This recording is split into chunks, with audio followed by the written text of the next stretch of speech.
ভাঙছে নরসত্যবাদী আপনার নাম ওরা যাতা কথা বলে আছে।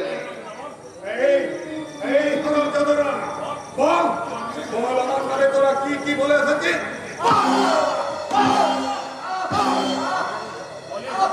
বলে এসেছে আপনি নাকি চোর, চরিত্রহীন, খুনি। আমি চরিত্রহীন?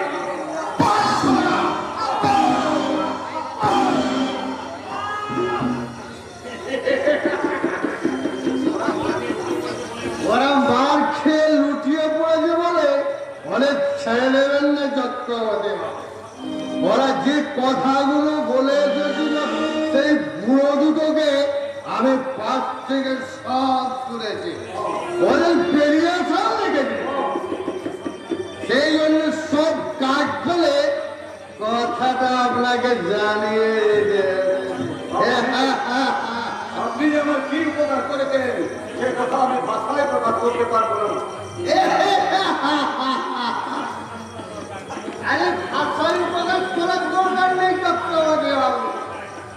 টাকায় প্রকাশ করুন, টাকায়। এই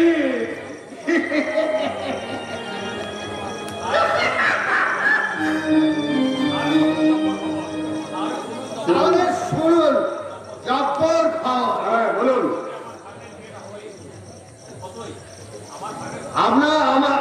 আপনার ভাগ্নের সঙ্গে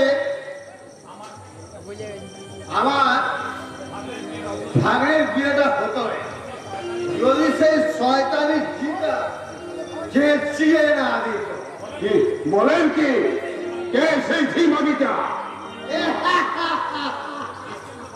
নিশ্চিন্তে থাকুন, 5 দিনের মধ্যে জানিয়ে যাবো যে ঝিমাগিটা আসলে কে।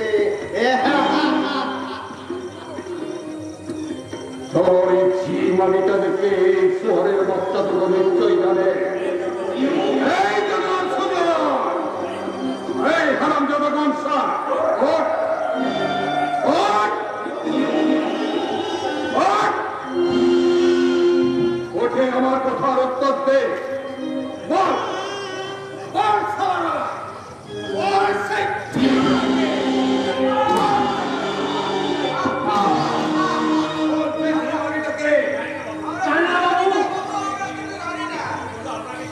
আমরা শুধু চিনি আপনাকে। না, আমার কোনো জিনিস না। তাই যে মুখ দিয়ে তোরা আমার বিরুদ্ধে কথা বলেছিস সেই মুখ দুটো আমি চিরদিনের জন্য তোদের বাবা করে দেবো। এই শালা! তোদের ওই জিভ দুটো কেটে আমি কুকুরের মুখে ফেলে দেবো।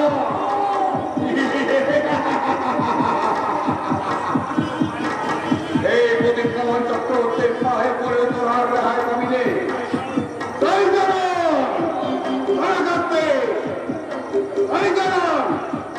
এই দুটোকে বাঁধার জন্য তোমরা ছাতরি নিয়ে আয়। এই হারাম জগৎ দুটোর হাত দুটো শক্ত করে মান। হাতে পায়ে মানে শাস্তি চলছে।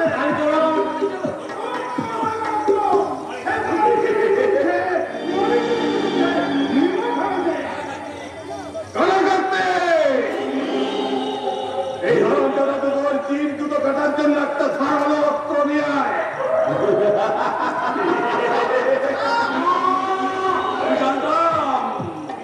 বিচার হবে, তাই তো এখানে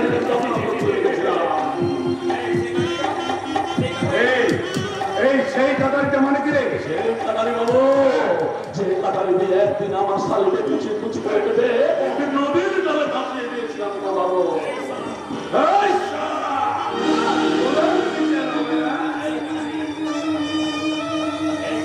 কাটারে তোরও বিচার হবে। বিচার তো হবে। এই হারামজাদা দুটোর জিভ দুটো কেটে নেয়।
সাবধান, আমরা যেন জীব কাটিনি। প্রমাণ করে দিয়েছে আপনার চিপ কাটা হয়ে গেছে। এ কথা যেন সব বন্ধু ঠাকুর গুণার খরচ যেন জানতে না পারে। তোমরা এখানে পালিয়ে যাও, আর জীবনে কোনোদিন আমার এই লাইনে পাওয়া যাবে না। এতদিন জীবন ছিল না, তাই ছিলাম এই লাইনে। আজ থেকে পেয়েছি আমরা নতুন জীবন, তাই চললাম অন্য লাইনে। লাইনটা কোথায়? যেখানে সুখেরই আলো দূর করে রাতের আঁধার, তার নাম ভালোবাসা, তার নাম সংসার। যেখানে সুখের আলো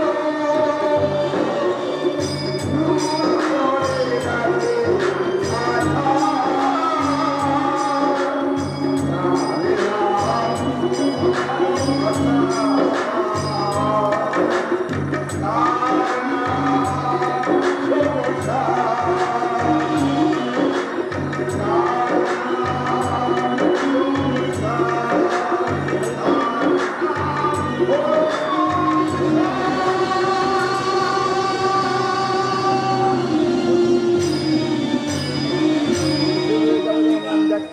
আচ্ছা, কার্তিকা, তুমি যে একটা বিপদের ঝুঁকি নিলে, তোমার ভয় করছে না?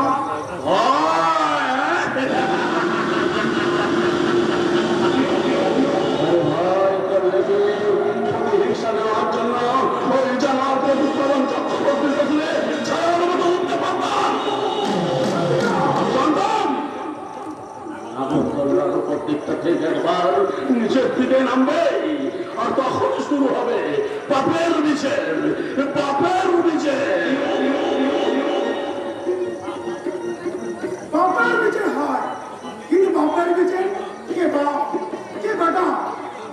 আচ্ছা কার্তিকা, সেদিন নারায়ণবাবুর বাড়িতে ওই ঝিঁ দেখে দেখে তোমার হাত থেকে মাছটা পড়ে গেছে, হচ্ছে না? মাথাটা আমার ঘুরে গিয়েছিল কালীচরণ। কিন্তু মাথাটা ঘুরিয়ে গেল, আমার কিন্তু মাথাটা ঘোরানি কার্তিকা।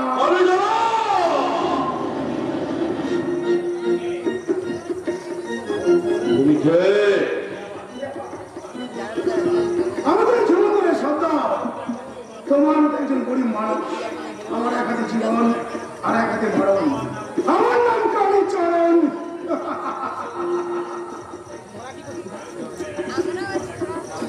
আর এই চরণের এক হাতে জীবন এক হাতে মরণ, কথাটার মানে কি?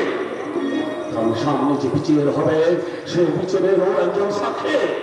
কাক পক্ষে তো জানতে পারেনি আমার সঙ্গে ওই তুলসীর দেখা হওয়ার ব্যাপারটা, তাহলে ও কি করলো না? এ পর্যন্ত থাক, ওই যাওয়ার প্রতিফলন করতে আসছে। আমি বাবু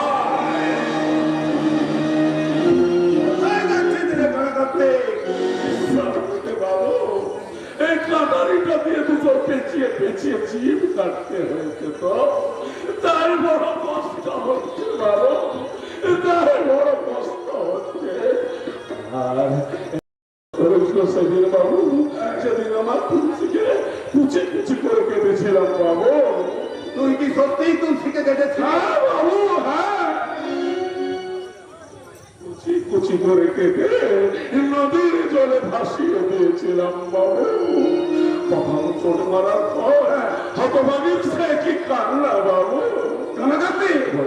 বললে বিশ্বাস করবেন না বাবু, সেই তুলসীকে কাটার দিয়ে মারার পর থেকে আমি প্রায় রাতে স্বপ্ন দেখি তুলসী যেন বলছে, কি বলছে? তুমি জেনে রেখো না, তার জন্য আমাকে অকালে মরতে হলো। সেই পতিত পাবন চক্রবর্তীর বিচার হবে, আর বিচার করবে তার ছেলে। বাপের বিচার, বাপের বিচার।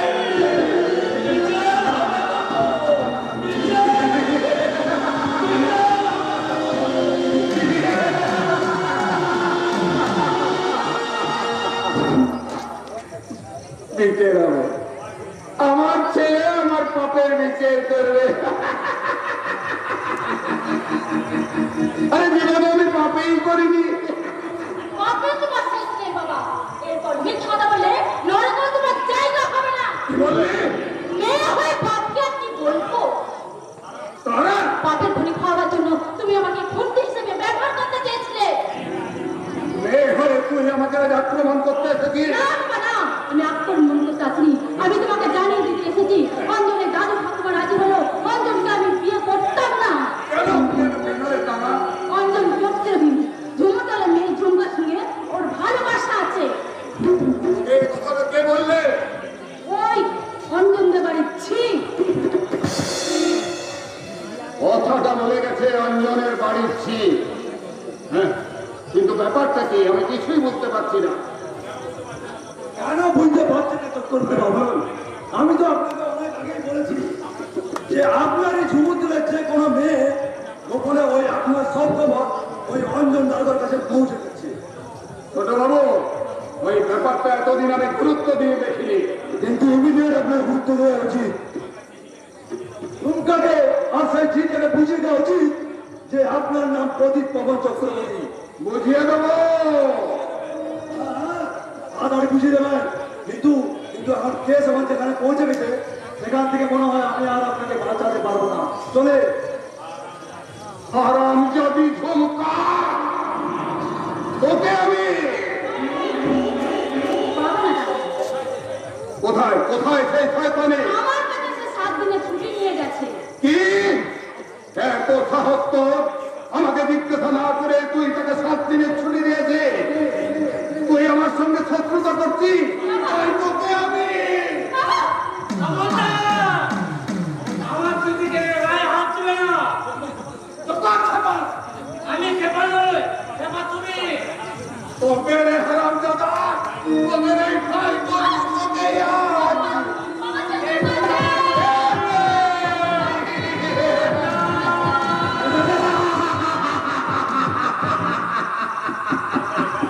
আছে আছে রাধা পালে মোর দেখা তুমি বাংলার এই নবাব মুর্শিদ দেখা এখনো জিন্দা আছে। দেখেছে তোর বাপটার ভুল করে তোর উপর বিচার করেছে। কোনো টিপতে যাচ্ছে বেয়াদব দেখো বালি কর্তিকা, কিন্তু পারে রে হাতিয়ার হাতে এসে পড়েছে। আমি এই বাংলার তকতিকা উঠেন মালিক এই নবাব মুর্শিদ কুলি খান। ওরফে করছে রে কাকুন খেতে কি সব এই হাদি খা।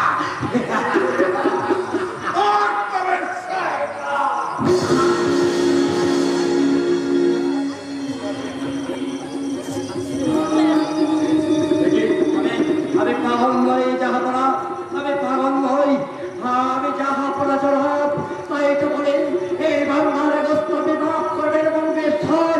আমি আপনার ঘরসাম থেকে উড়ে আসলে আমি জানতে চাই সারা বাংলা বাড়িতে তাই তো খাঁটি বাঙালি না হয়ে আমি আজ খাঁটি মুসলমান। এই বাংলার হিন্দু প্রজারা যখন না খেতে পেয়ে চিৎকার করে তখন আমি হাসতে হাসতে নামাজ পড়তে পারি না। আমি তখন কাঁদতে কাঁদতে চোখের মনে বসে তাই আমার আদেশ এদেশের পথে ঘাটে গ্রামে গঞ্জে ঘরে সংসারে যেখানে পারে যার চোখে গন্ধ দুর্গন্ধ সেখানে আমার নামে হুকুম জারি করে বলবে যুদ্ধ বন্ধ। এদেশে সাম্প্রদায়িকবাদী চলবে না। এ হ্যাঁ নবাব মুর্শিদ পরীক্ষা ও করবে।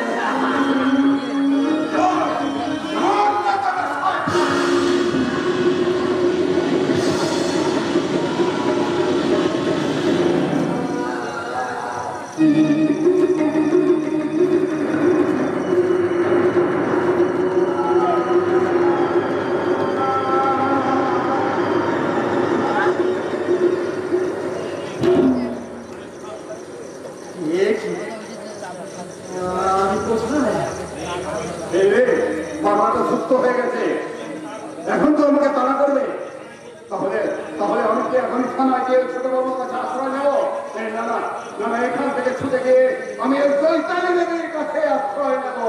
পারবে না, দেখো দেখবার চক্রবর্তী তার আগেই তোমাকে ধরে ফেলবে সম্পূর্ণভাবে সুস্থ হয়ে ওঠা অন্ধন দরবার কাকা অতীতের নায়ক তরুণ কুমার।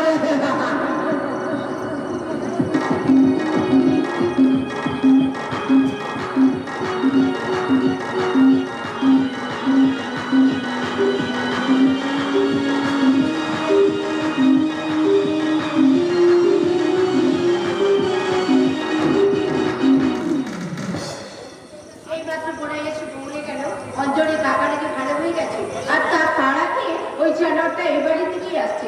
যদি আমার সঙ্গে দেখা হয়ে যায়, যদি আমাকে দেখেছে চিনতে পারে, না না সে আসার আগেই আমি কোয়ার্টার থেকে পালিয়ে যাই, আমি এখান থেকে পালিয়ে যাই।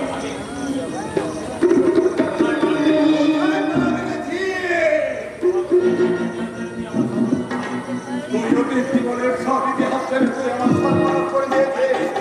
তাই তাই আমি তোর চুলের মুঠি ধরে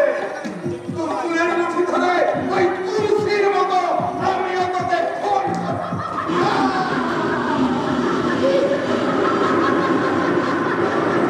আমি তুলসী, আমি সেই তুলসী, হ্যাঁ, আমি তুলসী। ওরাই আমাকে কেটে টুকরো টুকরো করে নদীর জলে ভাসিয়ে দেয়নি। আমি সেই তুলসী, তোর মতো দেবতার পূজা করাবার জন্য আজ ময়না সেজে আমি এখনো বেঁচে আছি।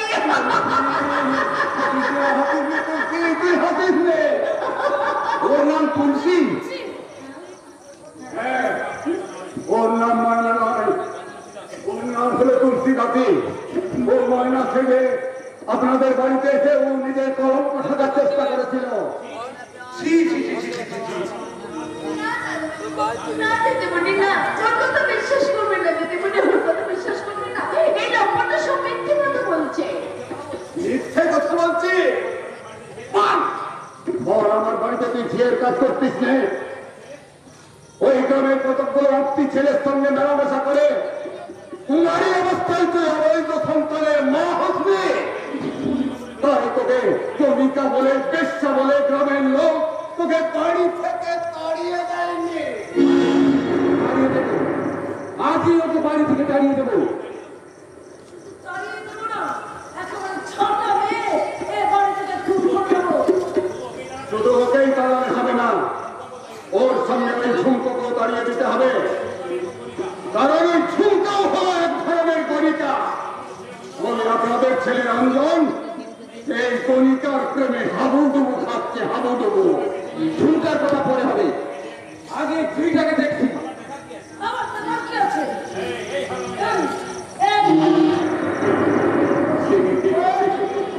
তুই পরে পরে আমার কি মতো মারছিস?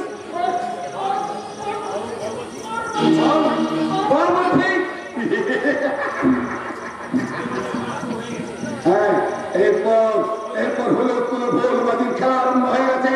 ওই রঞ্জন মনোরমার বাড়িতে এবারে শুরু হয়ে যাবে হুলস্থুলের জন্য।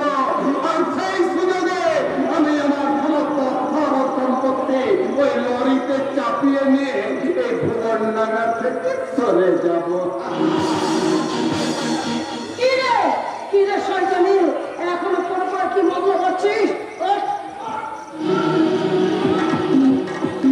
ওকে আমাদের কথার উত্তর দে গণিকা।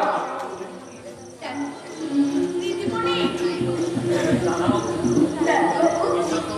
আপনারা বিশ্বাস করুন, আপনারা বিশ্বাস করুন, আমি কণিকা নই তো।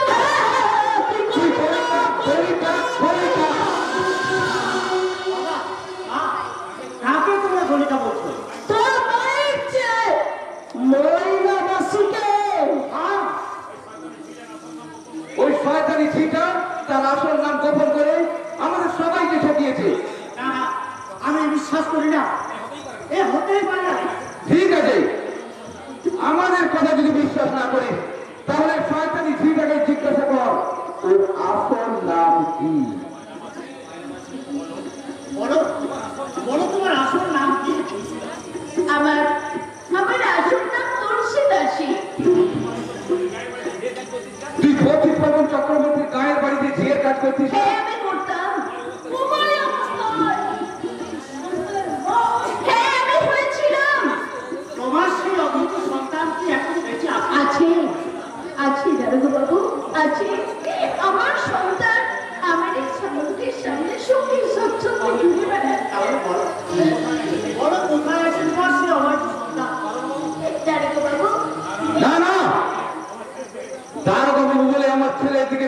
দৃষ্টিতে তাকিয়ে থাকলে আমার ছেলে তোমাকে ক্ষমা করবে না। তুই একটা অপরাধী, তাই আমার ছেলে তোর বিচার করবে। দারোগা বাবু আমার বিচার করবে। এত বড় অপরাধ করে হাসতে তোমার লজ্জা করছে না? ভালো তারপরে কেন তুমি নাম লিখিয়েছ? আর বলো বলো তোমার সেই অবৈধ সন্তান কোথায় লুকিয়ে আছে? এই বহুকে আমি তোমাকে ঘোড়া ধাক্কা দিতে বাড়ি দিয়ে বার করে ছেড়ে দে ছেড়ে দে আমার ছেড়ে দে। তুই হচ্ছে পতি পাবন চক্রবর্তীর কথা শুনে তোর মায়ের মতো ময়না মাছিকে তুই ঘাড় ধাক্কা দিয়ে বার করে দিস না, বার করে দিস না। অর্জুন তরু তুই কি করে ভালো হয়ে গেলি? অনেক কথা দাদা পরে বলবো।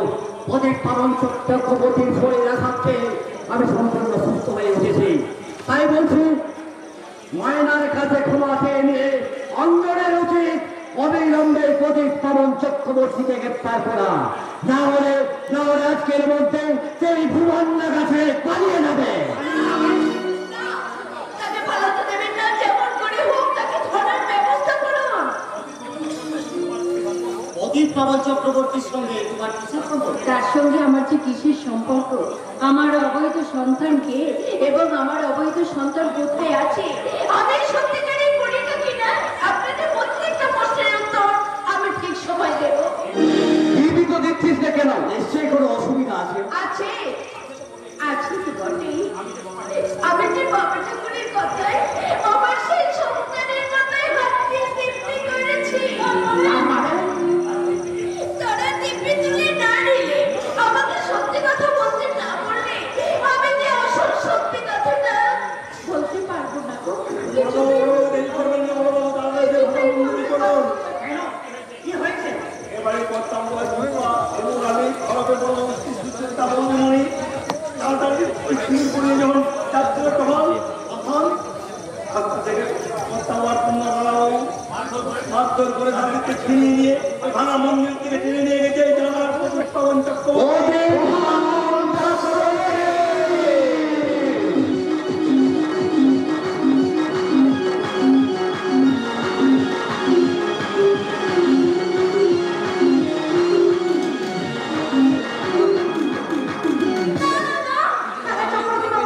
আমি আপনার মেয়ের মতো, একটা মেয়ের মতো মেয়ের ইজ্জত আপনি নষ্ট করবেন না চক্রবর্তী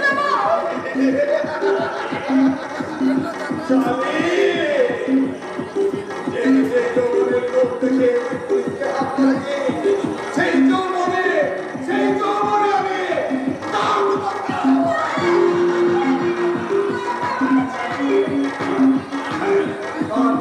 তারপরে সকালে এসে ওই পুলিশ কেন্দ্রে যে ওই রাস্তায় গাড়ির চাকায় পিষ্ট হয়ে পড়ে আছে তিনটে বন্ধুরা। ওই প্রথম রাত হলো ওই কানাকার থেকে, দ্বিতীয় রাত হলো তোর, আর তৃতীয় রাত হলো তুলসী জাতি।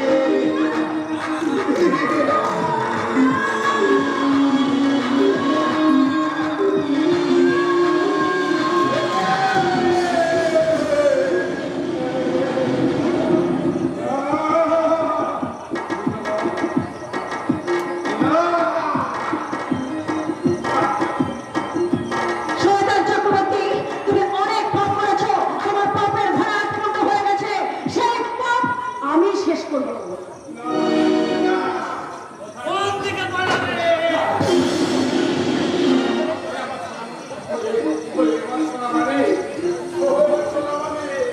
জীবনের মানে তোমার হারিয়ে গেছে বাবা, তাই থানায় যাওয়ার আগে তুমি শুধু দুর্গা নাম স্মরণ করে যাও। আমি যা কিছু করেছি তোদের দু ভাই বোনের জন্য করেছি। কে বলেছিল তোমাকে যে আমাদের জন্য ওই নরকের পথে নেমে যেতে? কে বলেছিল? তুমি মিথ্যাবাদী, তুমি পুলিশ ধাপ্পাবা, খুনের বক্তা।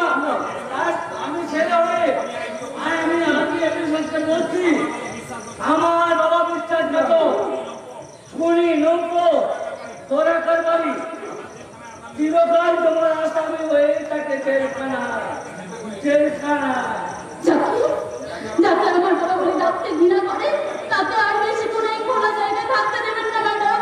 তাড়াতাড়ি নিয়ে গিয়ে ওই লোকটাকে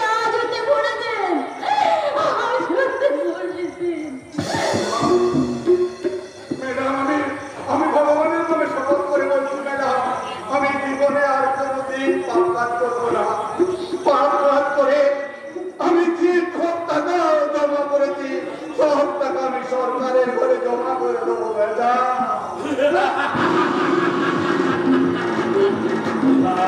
তাই মারামারি করতে সামান কাজ করবে সেই কথা বলে দাঁড়িয়ে করতাম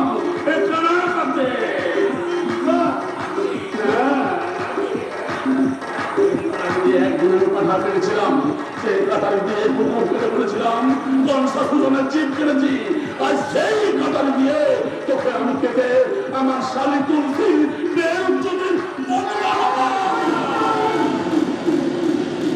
আইন নিজের হাতে তুলে নিও না। আইন ভঙ্গকারী অপরাধীকে শাস্তি দেওয়ার জন্য আইন হাত আছে। আমি কাউন্সিলর নই, আমি গোয়েন্দা পুলিশের হেডকোয়ার্টারে বসবেন।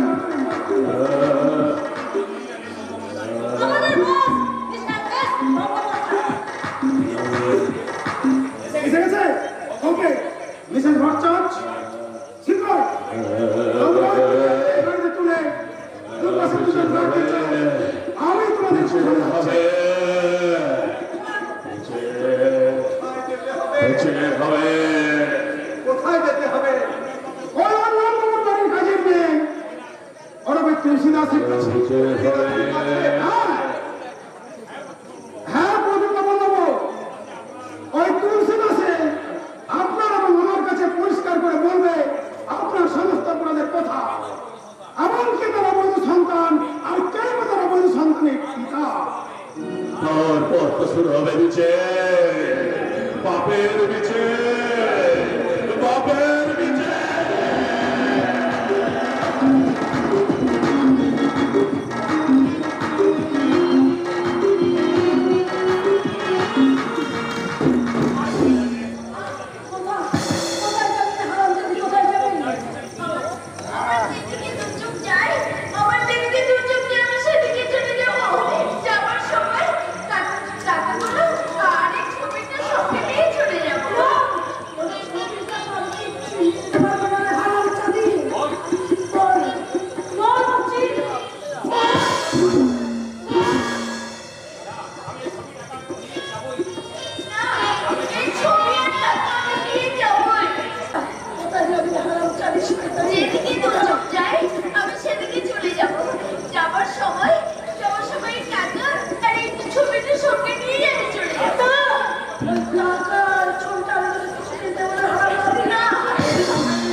নতুন করে গড়িয়ে ওঠা এই সংসারের সবুজ পাতাগুলোকে তুমি চিবিয়ে খেতে চাইলে তোমার মতো ছাগলে আর তোমার ভাইয়ের মতো ছাগলটাকে এই বাড়ি থেকে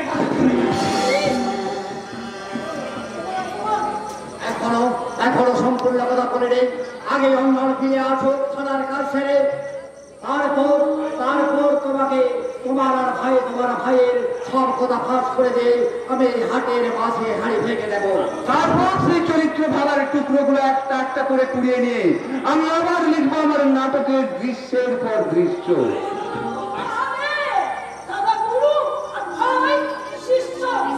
বিশ্ব সংসারে তোমার মতো মেয়ে মানুষের কটা আছে?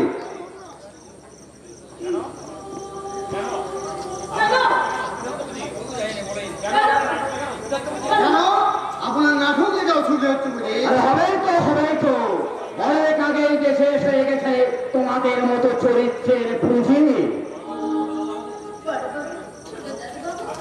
আপনারা ছেলের সামনে এসব কথা নিয়ে আলোচনা করবেন না, আমি চলে যাচ্ছি। না, যা তোমার হবে না। তোমার মধ্যে লুকিয়ে আছে অদ্ভুত এক রহস্য। তুমি চলে গেলে সে রহস্য উদ্ঘাটিত হবে না। হবে বড় কথা। আমি আর তোমার বাবা একবার ওকে বললেই ওই হতভাগিনী কাজের মেয়েটা সব রহস্য প্রকাশ করে দেবে। না কেন রে তুলসী? কেন যে না বললাম আপনারা বুঝতে পারছেন না? বুঝতে পারছি রে তুলসী, বুঝতে পারছি, কিন্তু তোর উপর যে অবিচার অত্যাচার হচ্ছে তা আমরা আর সহ্য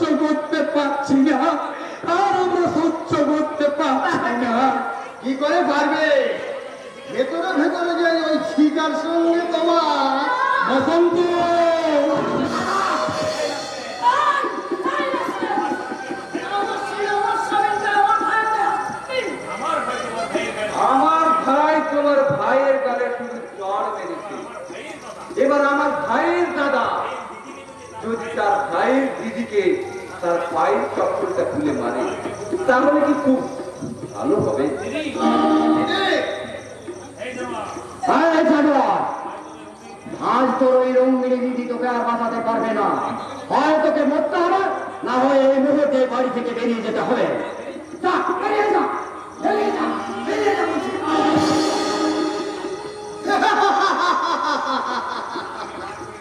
আমাকে বার না করে দিয়ে যদি তোর ওই পুরো বাপটাকে আর ওই ছিটাকে বার করে দিতে পারতে, তাহলে দিদি বাকি কথাটা তুই বলে দে। ওই শ্বশুরের বিরুদ্ধে কি কথা বলবো তবে বলছি। চৈতালি, দাঁড়াও, দাঁড়াও, আমাকে বলতে দাও। তোমার বাবাকে জিজ্ঞেস করো, সুযোগ পেলে গলির মধ্যে এই ঝিটার সঙ্গে কি এমন কথা বলাবলি করে। তাহলে শুনুন দিদিমণি, শুনুন, আমি না না বলছি না, এখনো সময় হয়নি। কেন সময় হয়েছে? এখনো কথা বল। জন আসেনি। কেন সময় হয়নি? এখনো যে অঞ্জন আসেনি। অপরটা যাকে তাকে তো আপনারা নামও বলবেন না। ওই যার চুমুনালি বলবে আমি কিছু জানি, আমি আমার বাবা বলে মেনে যাবো না। বৌমা, রঙিন মহিলাকে যদি আমার দাদু শাশুমা তাদের বৌমা বলে মেনে নিতে পারে, তাহলে তুমি আমার বউকে বৌমা বলে মেনে নিতে পারবে না কেন? অঞ্জন কি বলে তুই? আমি আরে দাঁড়া, দাঁড়া, ওনাকে তার আগে আমি একটু ভেবে দেখি। কি ভাববে নাদু? দাদু, বাবা, কাকা, যে ভদ্রমহিলা আমাকে তার ছেলের বউ বলে মেনে নিতে পারছে না, তিনি কি জানেন তার মতো অসভ্য মহিলাকে আমি আমার শাশুড়ি বলে মেনে নেব কিনা? কি বলি ঝোলালি? দেখবি, দেখবি তোর এক চপ্পল। খবরদার, খুব সাবধান।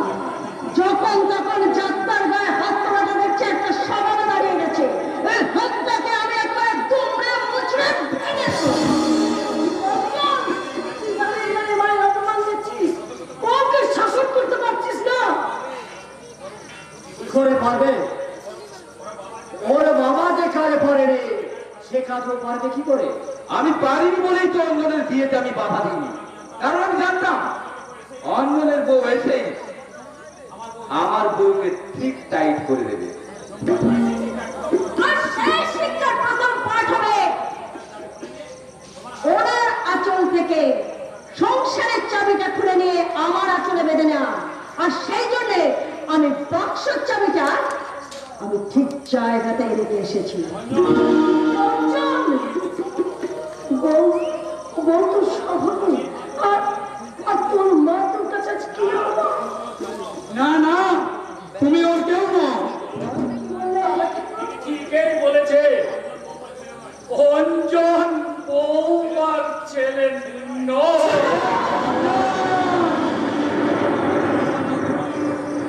অঞ্জন আমার আসল নাতি নয়।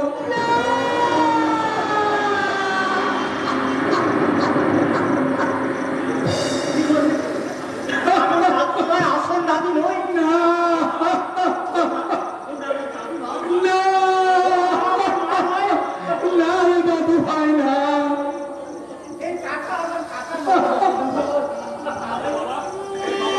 ওই বাবা আমার বাবা নয়। না ওটা আমার দাদু নয়। না, উত্তর দাও, কি আমার পরিচয় বলো, উত্তর দাও দাদু।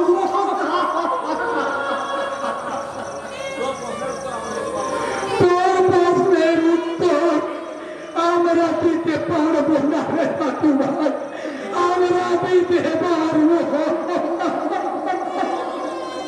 অনেক কে দিতে পারবেন? ওই তুলসী। করে না। এই দাঁড়ানো বাবার কথার উত্তর দিয়ে শক্তি কি আমার নেই গো? কেন নেই? আমরা আমরা তো তোমার উপর থেকে সব দিব্যি তুলে নিলাম। তুমি বলো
অর্জুন, অর্জুন তুই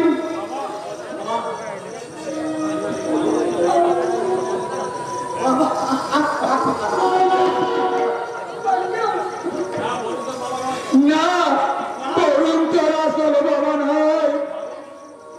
বাবু একবার বলো কে আমার বাবা কে আমার মা তো তাও মাকে বলতে হবে না, আমি বলছি শুনুন। বাবা কাকা আমাদের দুই মা, আপনারা শুনুন। আমার স্বামীর বাবা ওই অজিত কমল চক্রবর্তী।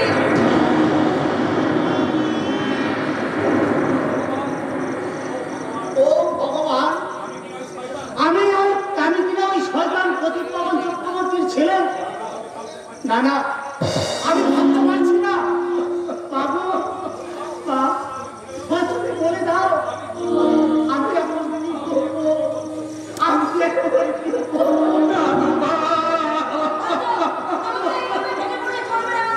তুমি না পুলিশ অফিসার, যাও যাও যাও, শক্ত হাতে নিজের দায়িত্ব কর্তব্য পালন করো। হ্যাঁ, আইন সবার চোখে সমান হবে। যাও, অতীত কমল চক্রবর্তীকে তুমি অ্যারেস্ট করো।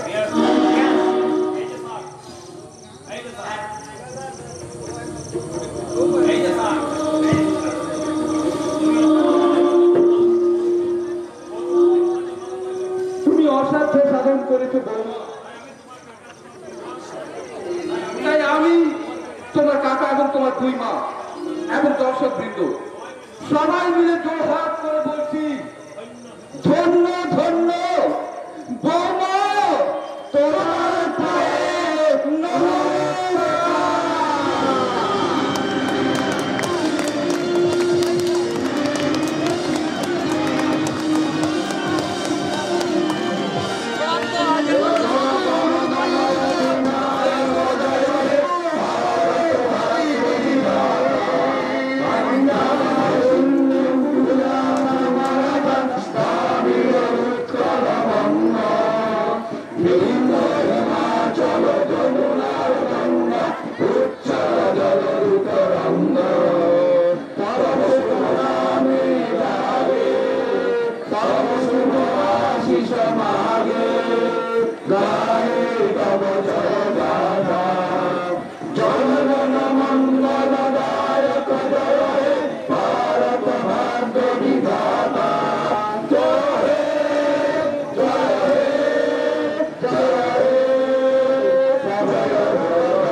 নমস্কার।